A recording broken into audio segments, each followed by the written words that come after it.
Some students have asked for help with question 8, so I thought I might just do the last one so you get the general idea. There's a whole bunch of expressions here which need to be factorized, and it's probably a good idea to just factorize them all first. So the first one up there is 2x squared plus x minus 15. This is a non-monic, so we borrow the 2 to the minus 15 to make minus 30, which means we need to find two numbers that multiply to give 30 and have a difference of 1, because there's a hidden 1 in front of the x. That's obviously 6 and 5, so we have 6 and minus 5. And now we need to unborrow the 2. Now the only way we can make 2 is with 2 and 1, so we can divide the 6 by the 2 to get 3, and the minus 5 by the 1 to get minus 5. That means our first expression factorizes to give us 2x minus 5 times 1x, just x, plus 3. Our next expression is another quadratic, x squared plus 6x plus 9, but this is a nice monic. Two numbers that multiply to give 9 and add to give 6 are obviously just 3 and 3, which means we have x plus 3 times x plus 3. This is very nice. In fact, it's a perfect square because both factors are the same. So we can just write this nicely as x plus 3 squared. Next, we have an interesting expression, 6x squared minus 15x. Now, rule number 1 is take out common factors. We have a common number of 3 and a common x, so we can take out the 3x, and that leaves us with a 2x and a minus 5, which we can't factor anymore. That one's done. Our next expression is x squared plus 3x minus 28.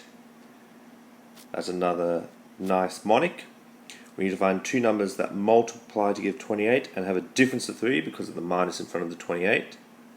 That is obviously 7 and 4, so we have an x plus 7 because we've got a positive second term times x minus 4. We've got another interesting little expression here, x squared minus 4x. Rule number 1 says find the common factors. So we take out the x and we're left with an x minus 4. We can't factor that one anymore. And finally we have x squared minus 49.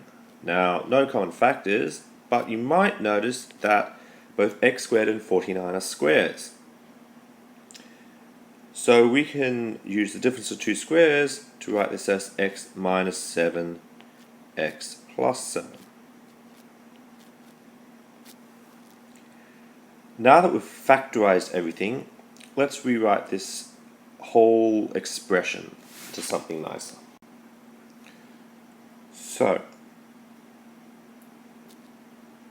we have 2x minus 5 times x plus 3 over x plus 7 x minus 4 divided by x plus 3 squared over x times x minus 4 divided by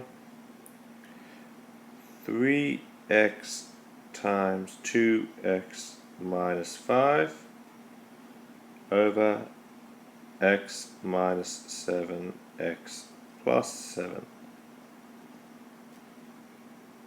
Now we need to reciprocate the divided fractions, so we're just left with multiplies. So we get 2x minus 5 x plus 3 over x plus 7 x minus 4 times x over times x minus 4 over x plus 3 squared times x minus 7 x plus 7 over 3x times 2x minus 5.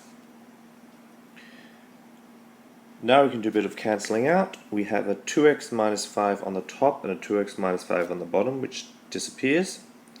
We have x plus 3 on the top and 1x plus 3 on the bottom, so we get rid of that squared.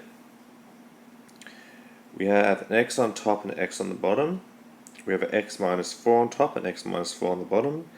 We have an x plus 7 on the top and x plus 7 on the bottom. So that's a lot of cancelling out, which gives us a very nice answer of x minus 7 over 3 times x plus 3. So the thing that we can take away from this is that you should always do all the factorizing of the expressions first. It will then make your whole job easier.